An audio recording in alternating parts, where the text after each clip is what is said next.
safer, but the voice is really greater in the mix of time and the chicken lobby flavor. The poem could be safer, but the voice is really greater in the mix of time and the chicken lobby flavor. A poem could be safer, but the voice is really greater in the mix of time and the chicken lobby flavor. Bobby sang the silent ear. Bobby sang in my silence. Bobby sang the black onyx of the tie-dye mouth. Bobby Sings by Ron Allen. Welcome to the Qumran Report. May the peace and blessings of the life-giving creative spirit be upon you and upon your family. My name is Melvin Ishmael Johnson, coming at you live from Morris Media Studios. Our call-in number is 1-323-293-3375. Now, this week on the Qumran Report, we will be celebrating actor Robert Clemens, longtime member of the Roby Theater Company who passed away a few weeks ago. He's an actor, director, and just a wonderful spirit. Rest in peace, Robert Clemens. Now, I first met Robert Clemens while working on my play, The Emperor's Last Performance, about pioneer African-American actor Charles Sidney Giplin. And we have more to say about Charles Giplin in the latter part of our show. The play, The Emperor's Last Performance, was directed by Ben Guillory and produced by the Roby Theater Company. Robert would go on to win the NAACP Best Supporting Actress Award that year, 2010, portraying Nasirima Nabon.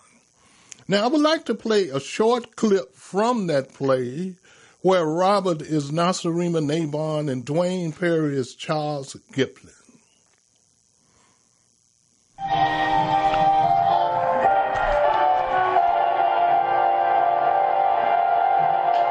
Welcome.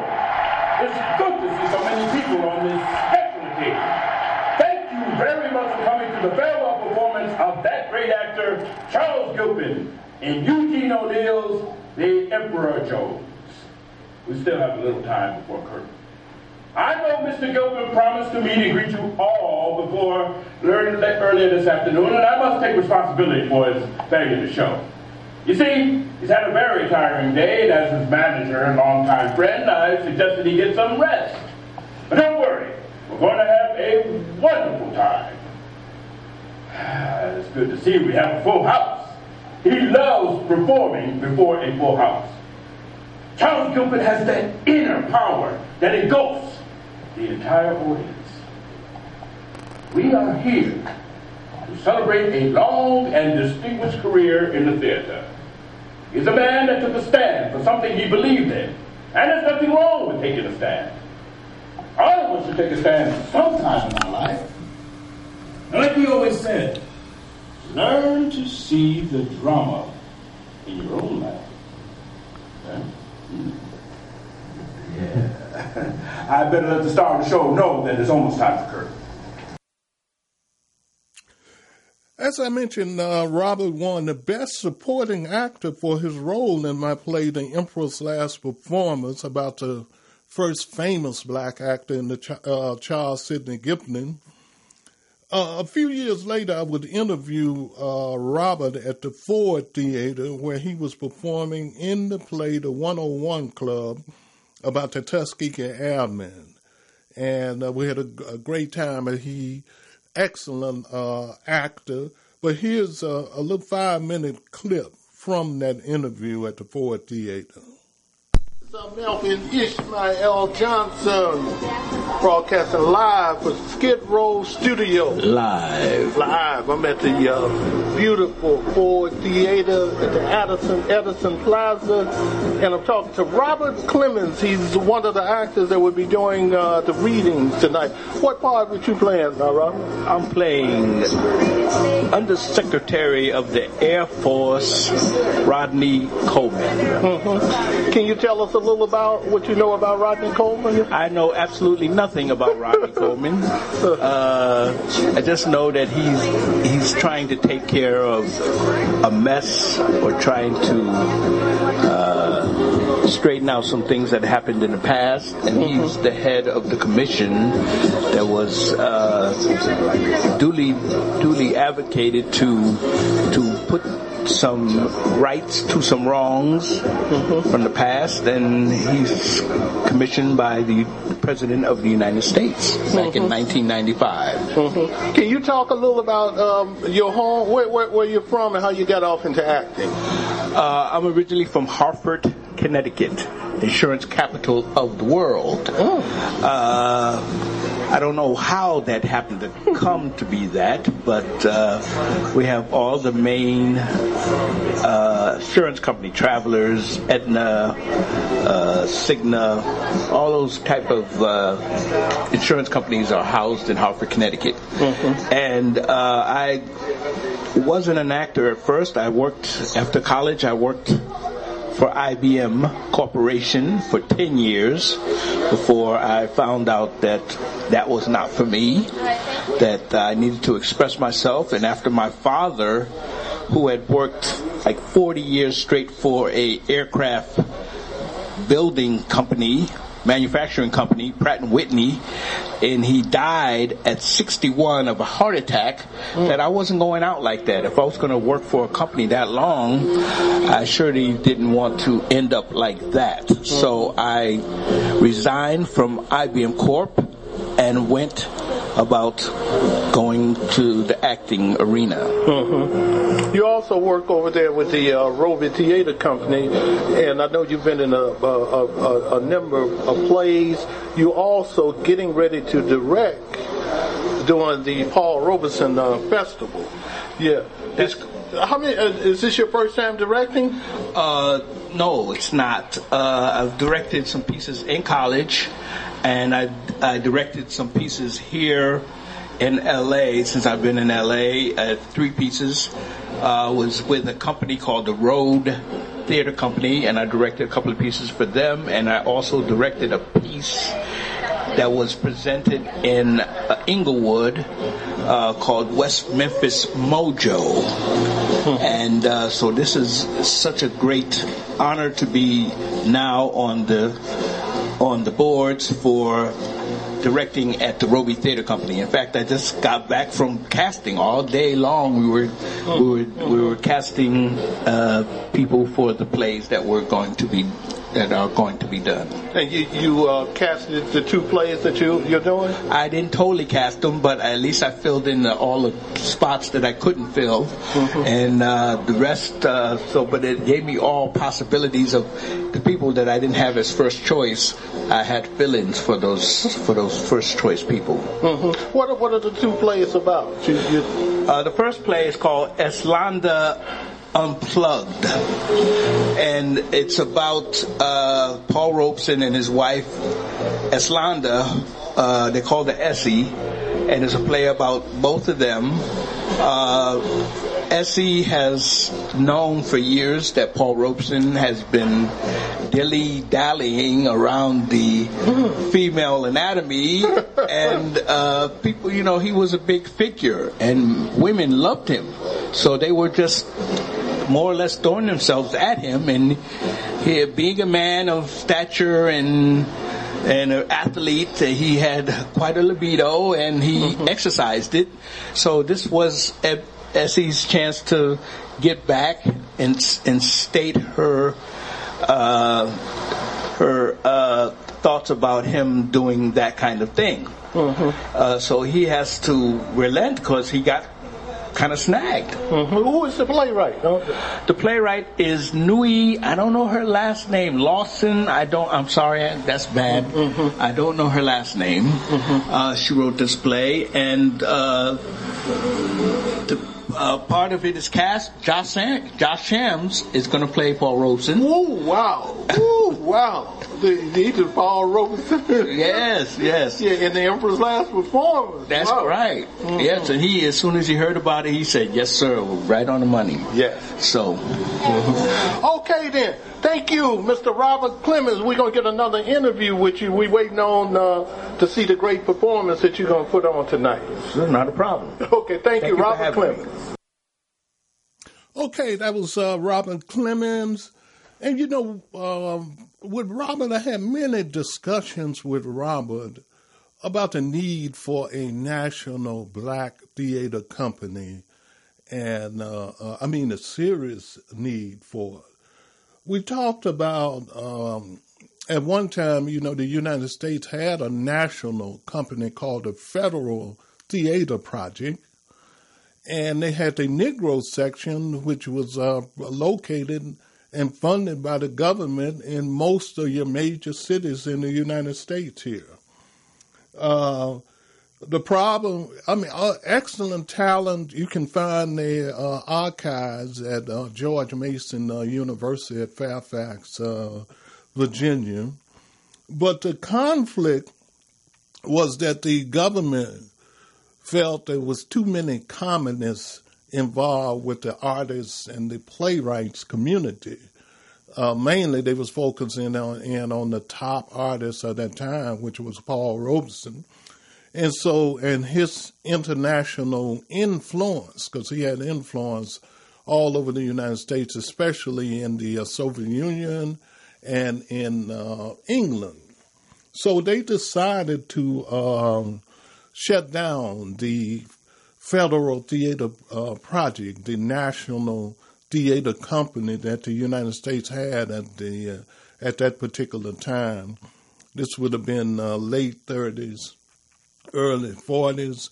And you had a lot of important developments that was going on. One important development was that Eugene O'Neill, Robert Edwin Jones, and Kenny McGowan decided to move the Provincetown Players, one of your early community theater companies, from the Provincetown Players to the Provincetown Playwright Theater.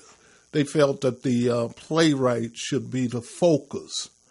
And at the same time, what was happening in the black community, W.B. Du Bois, Theophilus Lewis, Anita Bush, Hubert Harrison had made an effort to lay the theory for setting up a national black theater company. And the problem evolves around whether this company should be based upon the playwrights or based upon the actors. And the actors went their way. They couldn't solve this conflict, and it's the reason that we don't have a national black theater company. I used to have this discussion with Robert in depth. We talked about how a national black theater company could provide the infrastructure and some guidance in terms of assisting and unifying these black communities that's in desperate economic shape. Now, in 2014, while performing in the magnificent Dunbar Hotel by Levy Lee Simon, I had Robert Clemens on my podcast, The Qumran Report, talking about acting and his background. Here's a short clip from that interview. The Levy Lee. Yes, a short clip from that interview.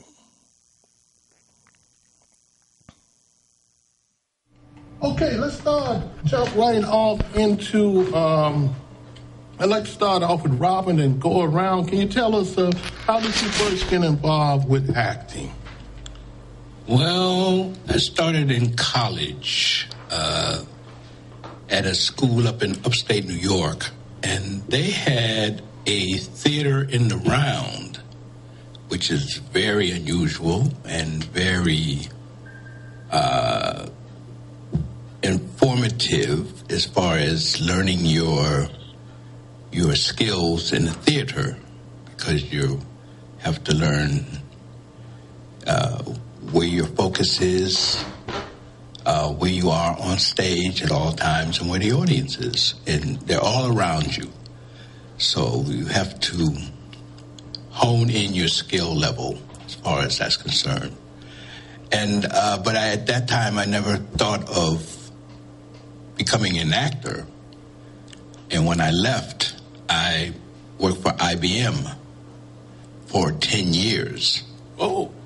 And not thinking about theater at the time, but being in New York City, I would go to all the plays that were happening. There was a theater called the New Federal Theater, and I just went to see all their plays. They were free at the time, and that's when I joined the theater workshop. They also had a theater workshop where I met Levy Lee Simon, who wrote the Haitian trilogy that was at the Roby Theater Company.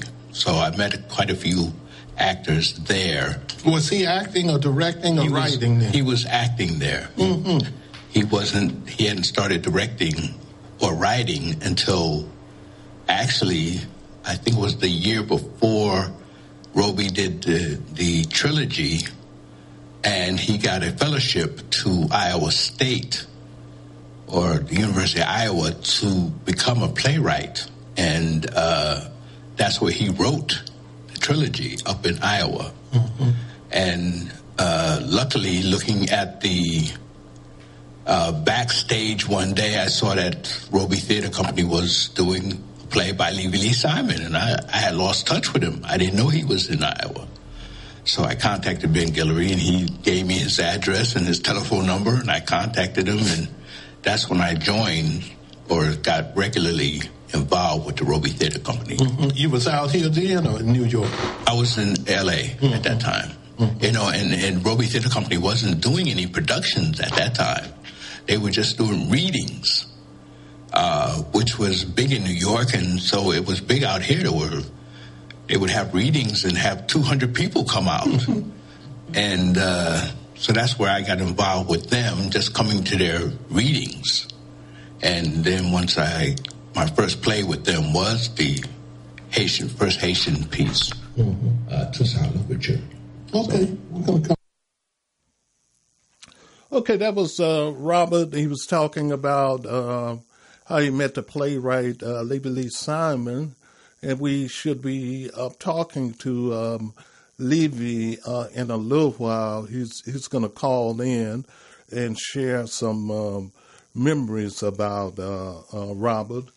And I want to point out, because that play in which I had one of the acting roles in it, and I guess in a way Robert was like my acting coach. He was really minute in terms of giving me advice all through rehearsal, et cetera, like that.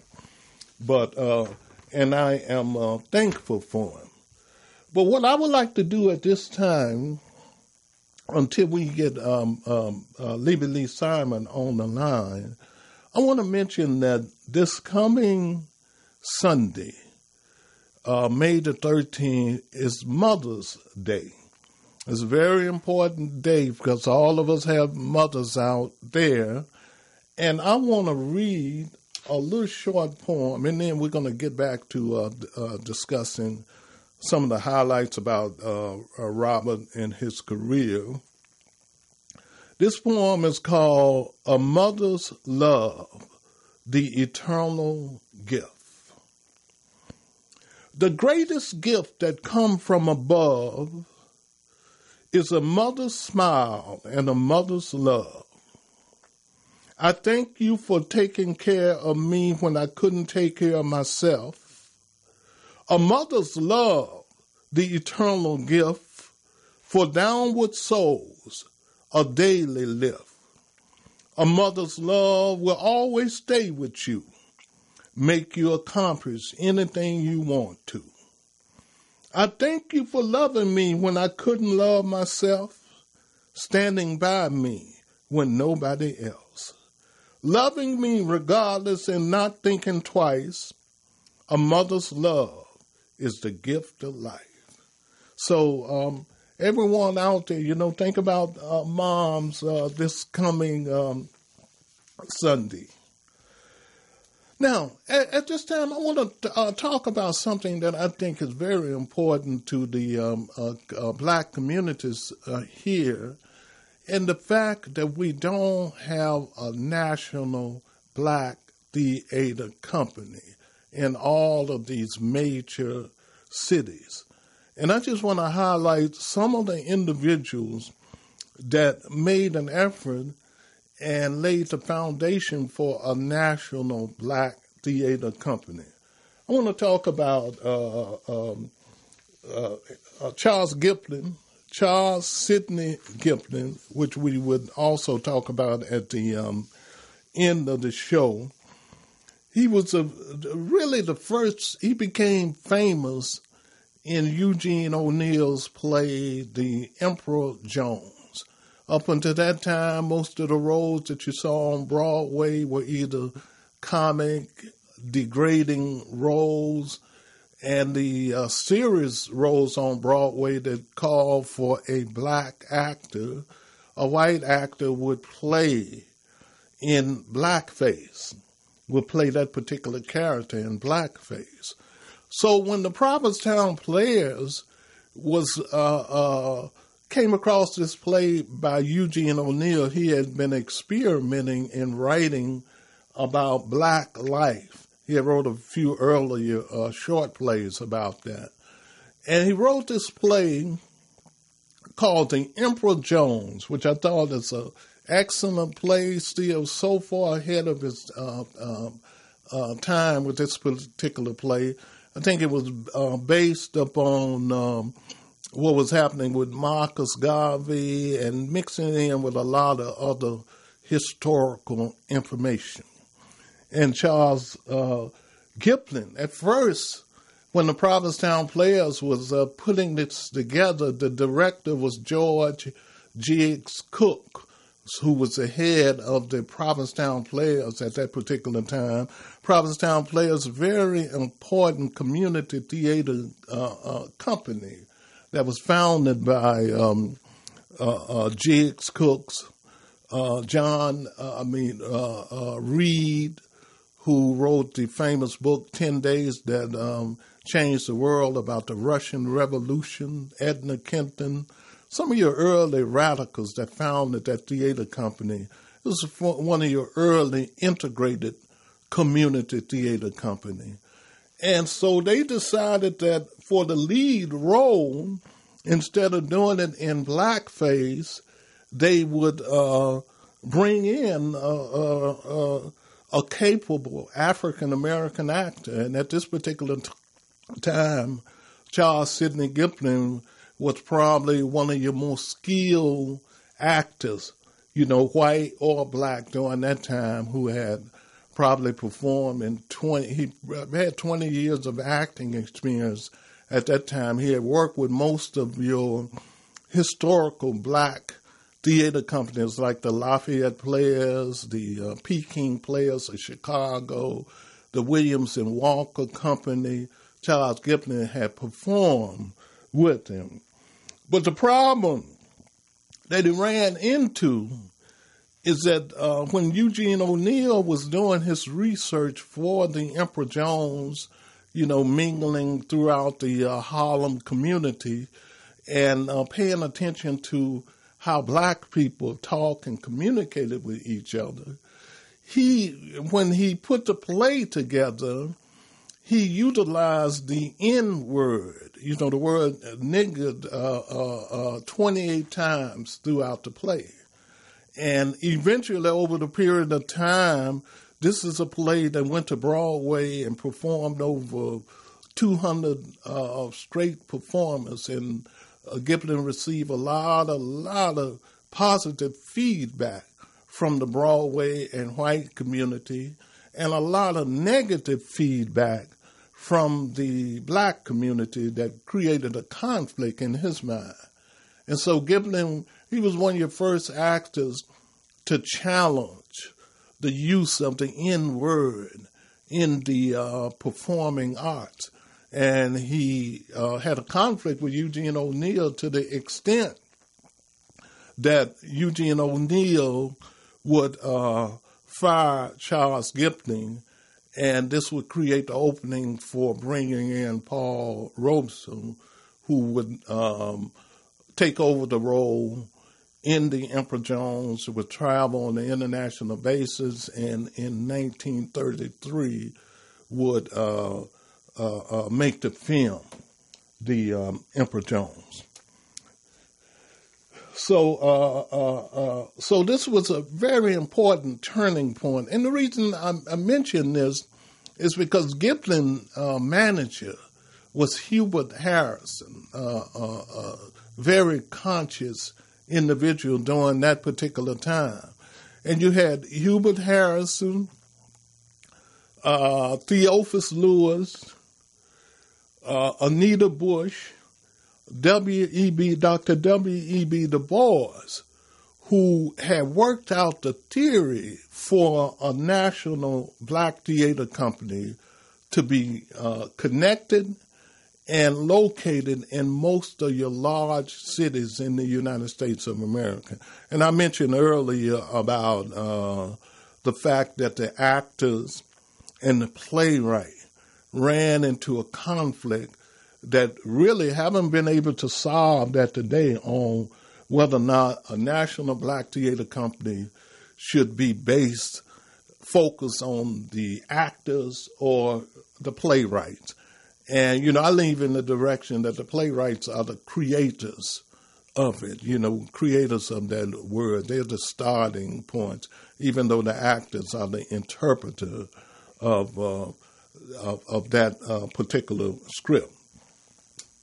And one of the theory, the main theory that came out of it, I'll talk about a little bit more at the end of our discussion, is that I mentioned that Theophilus Lewis, Dr. W.E.B. Du Bois, Anita Bush, and Hubert Harrison, the theory that they laid down is that a national black theater company should be based upon 4 concepts. It must be by us, about us, for us, and near us.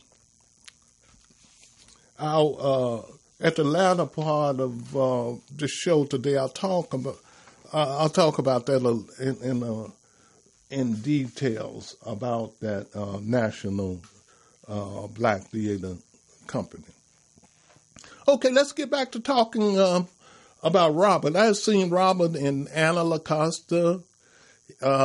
He also served as the theater manager for the Roby, the house manager for a number of the Roby productions.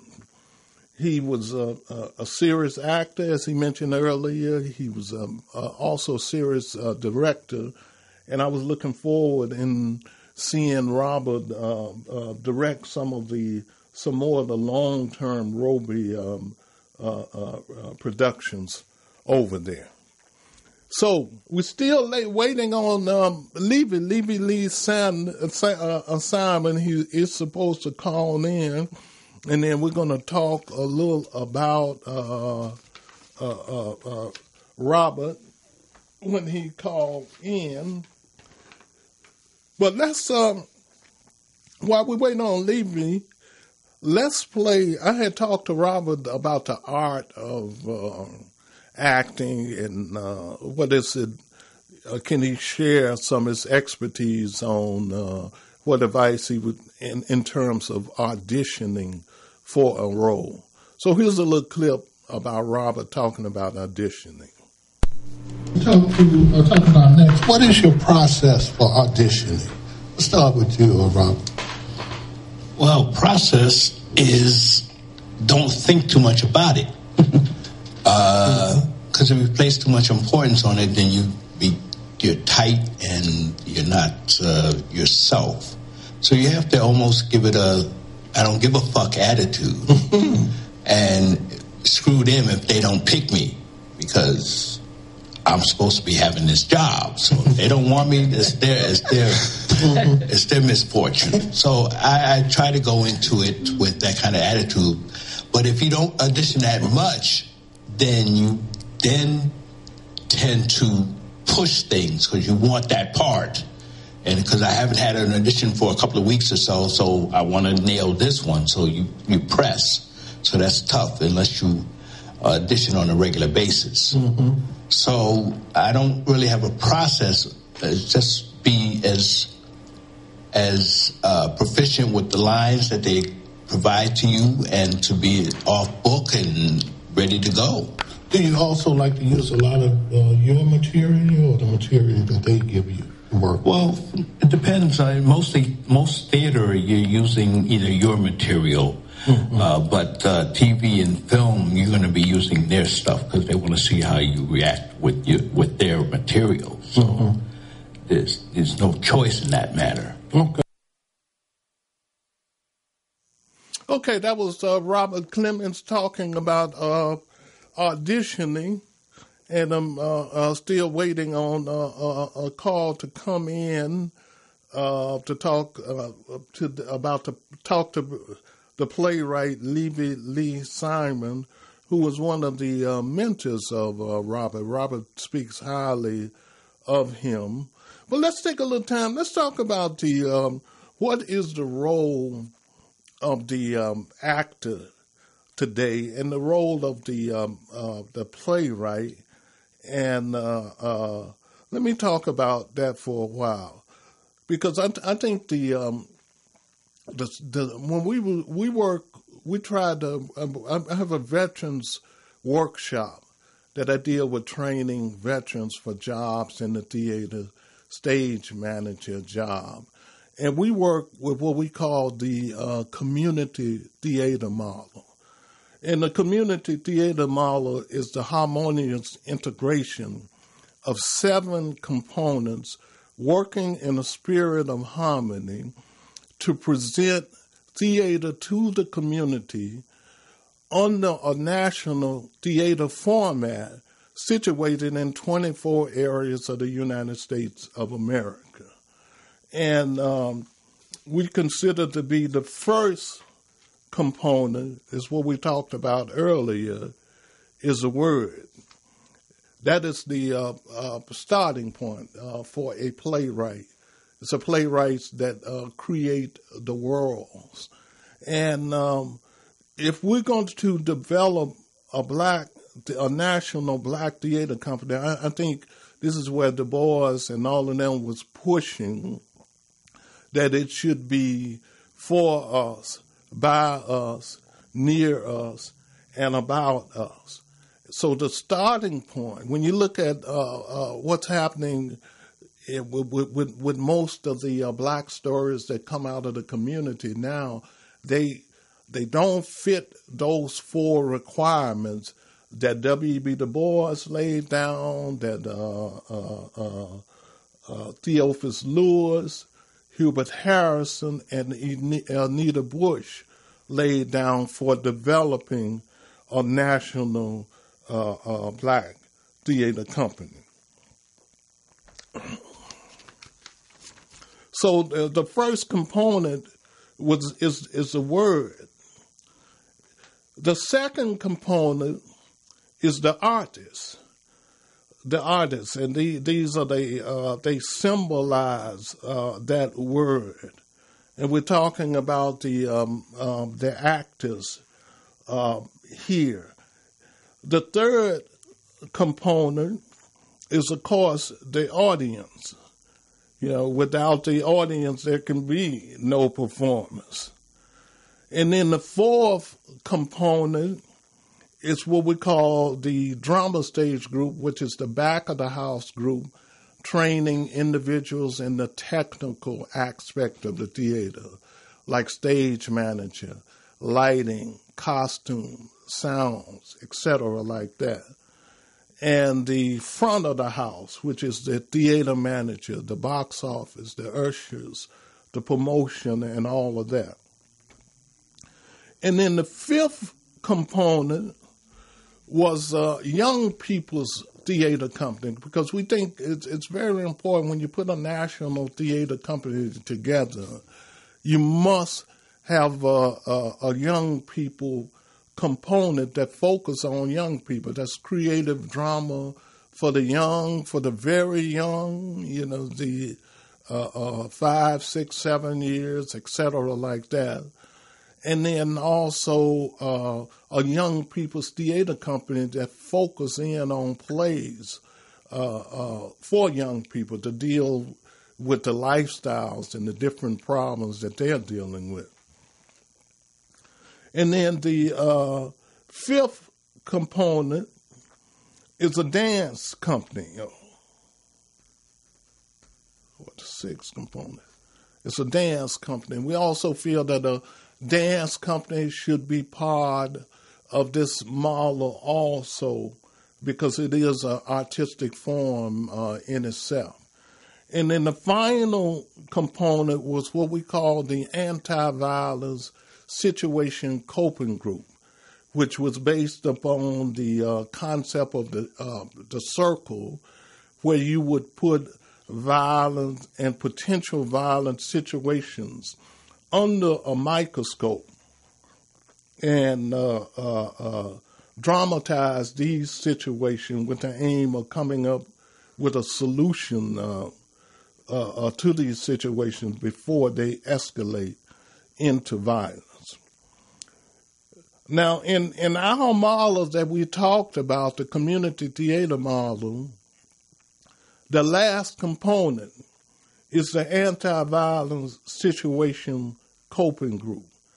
And this anti-violence situation coping group is the foundation for the other model that would be very important in terms of laying out a national black theater company.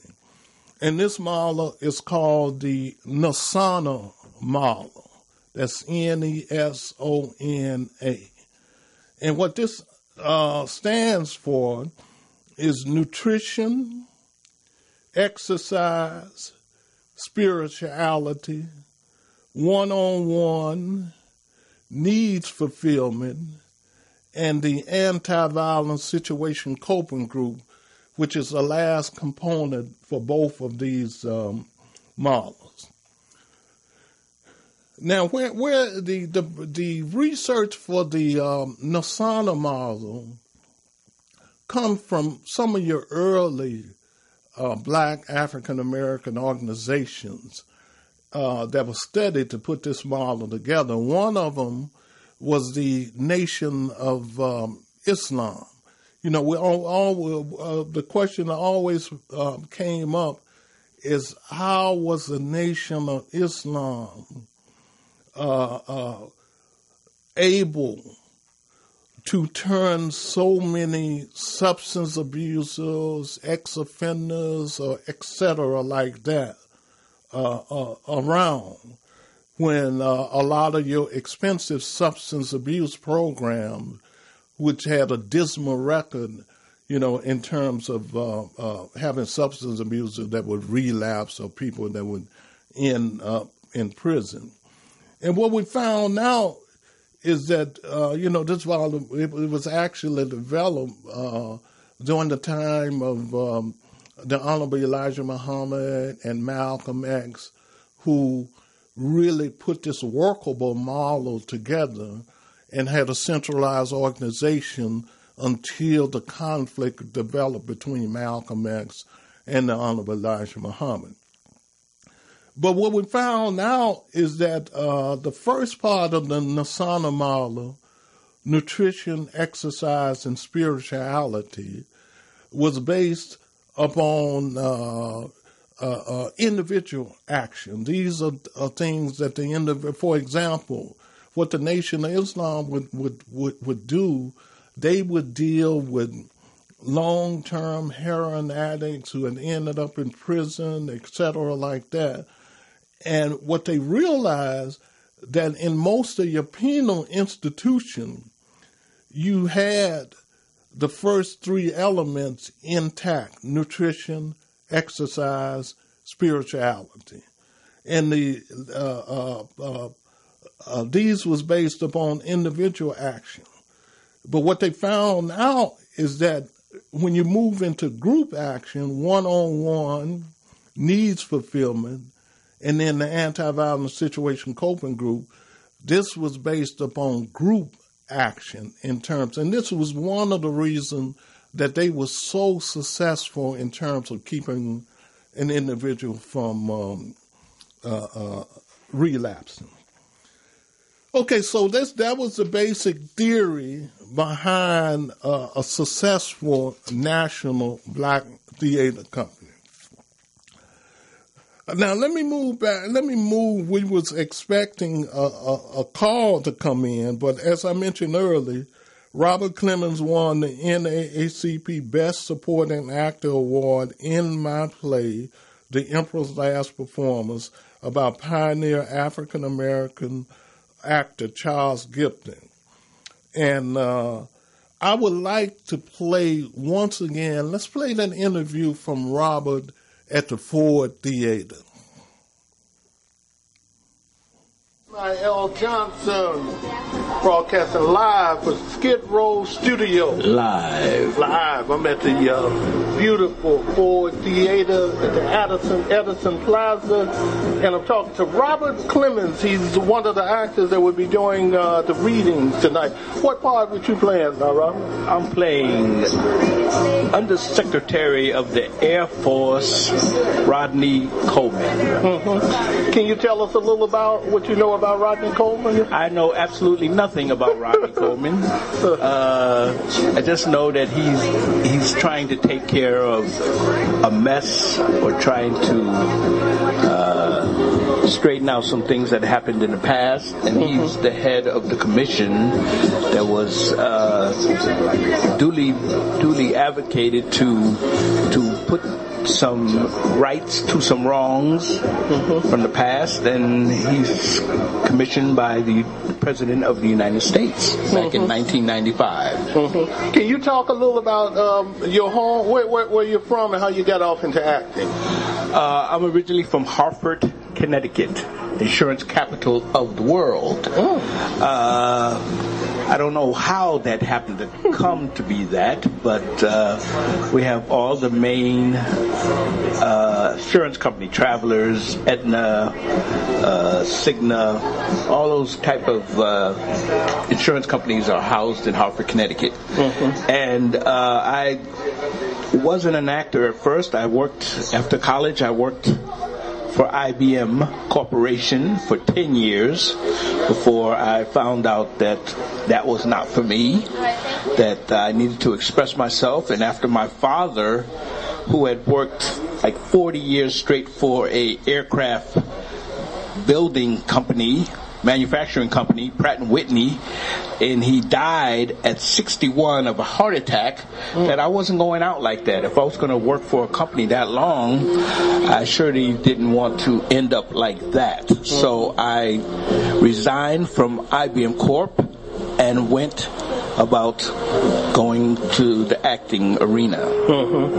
You also work over there with the Roby Theater Company, and I know you've been in a number of plays. You're also getting ready to direct during the Paul Robeson Festival. Yeah. Is this your first time directing? No, it's not. I've directed some pieces in college, and I directed some pieces here in LA. Since I've been in LA, 3 pieces. Was with a company called the Road Theater Company, and I directed a couple of pieces for them, and I also directed a piece that was presented in Inglewood called West Memphis Mojo. And so this is such a great honor to be now on the boards for directing at the Roby Theater Company. In fact, I just got back from casting all day long. We were casting people for the plays that are going to be done. And you casted the 2 plays that you're doing? I didn't totally cast them, but at least I filled in all the spots that I couldn't fill, and the rest. But it gave me all possibilities of the people that I didn't have as first choice.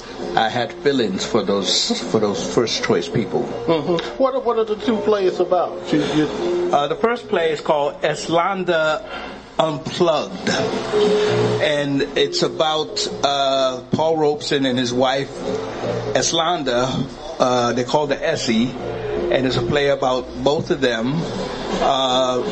Essie has known for years that Paul Robeson has been dilly-dallying around the female anatomy, and people, he was a big figure, and women loved him. So they were just more or less throwing themselves at him, and he, being a man of stature and an athlete, he had quite a libido, and he exercised it. So this was Essie's chance to get back and state her thoughts about him doing that kind of thing. So he has to relent because he got kind of snagged. Who is the playwright? The playwright is Nui. I don't know her last name. Lawson. I'm sorry. That's bad. I don't know her last name. She wrote this play, and part of it is cast. Josh Shams is going to play Paul Robeson. Oh wow! Oh wow! He's Paul Robeson. Yes. Yeah, in the Emperor's Last Performance. That's right. Yes, and he, as soon as he heard about it, he said, "Yes, sir, right on the money." Yes. So. Okay then. Thank you, Mr. Robert Clemens. We're going to get another interview with you. We're waiting on to see the great performance that you're going to put on tonight. Sure, not a problem. Okay, thank you, Robert Clemens. Okay, we have on the line, who am I speaking with? Hello, Melvin. This is Craig Coleman, the playwright and actor. Hey, Craig, how you doing? I'm doing fine, thank you, and I'm so happy to see that there's a memorial and a program dedicated to Robert. Yes, and I know that you was involved in the Haitian trilogy also, wasn't you? Yes, I was. I saw the first one. I think that was back in 1999, and I was so impressed. And little did I know, several years later, Ben cast me in a dual role in the third part of the trilogy. And that's where I met Robert, and I was really amazed by his talent. Can you talk a little about Robert? Can you share some of your memories? Oh, sure. Well, in that third trilogy, he played a very ferocious military man from Haiti of the 19th century. But, he could also play modern-day gentlemen, rogues. He was just delightful. I mean, he had an incredible strength to him, but he had a wonderful sense of goodwill and camaraderie, which I really enjoyed. I saw him in numerous productions at the Roby. Each character was unique and different. And in 2007, I wanted to learn digital video production. And I created a rather unusual movie with a lot of different characters. It was partly improvised. It was mostly improvised by the actors. And I needed a solid character, a detective who explores the mystery of this story and seeks out the guilty parties. I thought of Robert. He had that strength that could hold this whole production together. And he agreed to do it. And he was a great sport. We filmed all over Hollywood and Los Angeles. We went down to Skid Row. He was a detective seeking out clues. And he interacted with people on the street. He interacted with the other cast members. He did a brilliant performance. What was the name of the piece? The Callistra Zipper Story. Is it possible to see that? Is it online or something? Yes, it is. In fact, it's on Vimeo. I have, under my name, Craig Coleman, C-A-L-M-A-N. I have it's a 77-minute feature, and I've got it all on there in 4 parts. So you can watch that. Yeah, you got to send me the contact so I can pull it up. I sure will. Let me ask you a question, because I know you are a writer and you're also an actor. What is your process for creating a character, Greg? A character for the for when you are given a role, how do you create your character? What is your approach?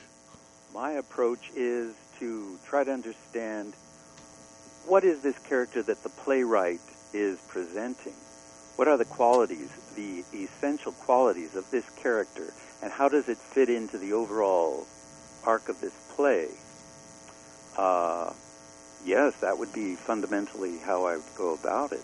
Mm-hmm. Now, let me ask you this. What do you think is the role of the playwright in this day and age? Well, as you mentioned earlier, the playwright is the beginner of the whole process. And I think a playwright has to be respected. If his play is chosen, if a production company decides to mount the play, I think, as opposed to Hollywood, for example, where many writers are put on to create this production, but in the theater, at least, it's a little purer form, and I think the playwright's voice should be respected. Mm-hmm. And then how about the role of the actor in this day and age? How do you see that? Well, as you said, an actor is the interpreter of the script. And great actors can transcend a script and give the playwright even more than he expected. That's something Robert could do. He could take a role and just totally bring it to life. Mm-hmm. Yeah, great actor, great spirit. Really miss Robert a lot. Oh, yes. Yeah. And one regret I have, he said, Craig, we've got to do I'm Not Rappaport together. It's about two old senior citizens in Central Park. One's an old white activist, and the other's an old black activist, and they're reminiscing about the past. Yeah, I remember. Was it Jed Hurst, and who's the black actor that played? Oh my gosh, Ozzie Davis, I think. Was it Ozzie Davis? Because I think they great piece, great too. Oh, and Walter Matthau, they made a movie version. Yes. But I said to Robert, this was a number of years ago, I said, Robert, I'm not old enough. We're not old enough to play these parts. And I contacted him not that long ago, and I said, Robert, well, I didn't know how ill he was, but I left him a message saying, I think we're the right age now. We're both in our early 60s. Mm-hmm. And I never heard from him, and then Ben Guillory let me know that he had a couple of strokes or something, and he was in very bad health. I was very, very sad to hear that. Yes. So Craig, what are you working on? Why don't you send one of those short plays over, those short 10-minute plays over, so we can look at it for the Nasana Festival coming up in July? Oh, thank you very much. I appreciate that. A 10-minute script. Okay, I'll have to look for that. Definitely. Yeah. Send something over. And now, what are you working on? And then give us some closing comments about Robert. Okay. Well, I recently had my first book published, which is a biography of the early Hollywood producer Hal Roach. Mm-hmm. And Hal Roach created the Our Gang Little Rascals. I knew Mr. Roach. I even worked for him when he was 96 years of age. He wanted to create his comeback comedy. And people kept telling me that you should write about this experience. Well, I certainly did. I found all his papers are stored at USC, going back to 1914 when he founded his studio. I discovered that Mr. Roach was the first Hollywood producer to sign an African American to a full-length contract for movies. That was the little child actor, Sunshine Sammy Morrison. Mm-hmm. Mm-hmm. And he was a champion, by the way, of black rights. And he and several producers were going to take I think it was the Memphis Censorship Board. Do you know they insisted on cutting out all scenes with black actors like Ethel Waters and Cab Calloway? They were cut out of all screenings in the South. And they were against the Little Rascals with black and white kids playing together, and they were going to take this to the Supreme Court. That was the beginning of ending this censorship. Mm-hmm. Yeah, and most of the child actors I guess they were the one that were getting most of the work during this time in terms of blacks in film. Yeah. I also discovered that one of the other characters, his parents were in Hal Roach comedies, his brothers and sisters. Mm-hmm. And he was a great man, Hal Roach. He lived to be 100 years old. Mm. And yeah, that reminds me of my Mother's Day coming up. My mom's is 99, coming up to her 100th birthday. Okay, Craig, thank you for calling in. Give us any final comments on Robert, and I'm looking forward to getting one of them little short plays from you. Oh, yes. Oh, let's see. Oh, we also did a little bit of a project. I think I put a link on Facebook. He had a show called Buffalo Soldiers, and he was going to take this show to various schools around L.A., and we made a little promotional video. I thought he was terrific. He looked like he literally came from the Civil War. He could play any era from the past to modern times. What a great guy, and I sure miss him and always will. Mm-hmm. And let me just mention that we have a reading of my play about a famous black high school down in the Mississippi Delta. And the reading is at the Vortex on Tuesday, May the 29th at 7 o'clock. And we have an all-star reading of some great actors that will be reading in that piece. I'll send you some information out on it. Oh, that's great. Thank you. I'll do my best to be there. All right. Thank you for calling in. You're welcome. Bye-bye, Melvin. Bye-bye. Okay, that's Craig Cameron, a writer, actor, etc., like that. Okay, before we close out, I just want to mention one other thing about the first famous black actor in the United States, Charles Sidney Gibson, who became famous in Eugene O'Neill's play, The Emperor Jones, where Gibson that year will win the Drama League award, which would it was pre-Oscar or pre-Tony for the Best Actor that year. And as I mentioned earlier, he had a conflict with O'Neill about the use of the N-word in the play 28 times, and Eugene O'Neill would fire Gibson for changing the words in his play. Instead of using the N-word, he would use black boy and brother and all that kind of stuff. And O'Neill fired him and brought in Paul Robeson, who performed it on the international basis in London and also made the film in 1933. But one of the things I want to point out, I consider Eugene O'Neill America's greatest playwright. And in his latter years, O'Neill was asked about was there any actor that come close to performing the characters that he had in mind in his play. And O'Neill said, as I look back now at all of my work, I can honestly say that it was but one actor that carried out every notion of a character I had in mind. That actor was Charles Gibson as the Pullman porter in The Emperor Jones. So with all of the conflict that he had with Gibson, he considered Gibson to be the greatest actor to perform in any of his work. Okay, a special thanks to all of the friends and family of Robert Clemens. Craig for calling in. He's a great writer, great actor. We worked in a few things together. And remember that this is Mother's Day. Reach out and call your mother or think about your moms and let your moms know that you love her.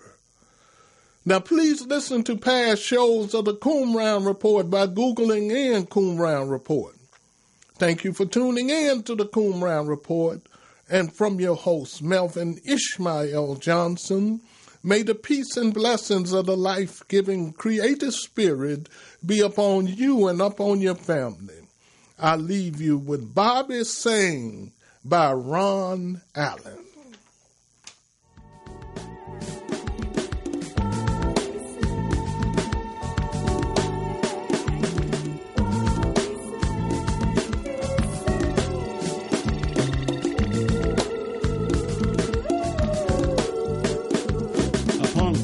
But the voice is really greater in the mix of time and the Jig and Bobby flavor. A poem could be safer, but the voice is really greater in the mix of time and the Jig and Bobby flavor. A poem could be safer, but the voice is really greater in the mix of time and the Jig and Bobby flavor. A poem could be safer, but the voice is really greater in the mix of time and the Jig and Bobby flavor. Bobby sang the silent ear. Bobby sang in my silence. Bobby sang the black islands of the tie-dye moccasins of Yoruba.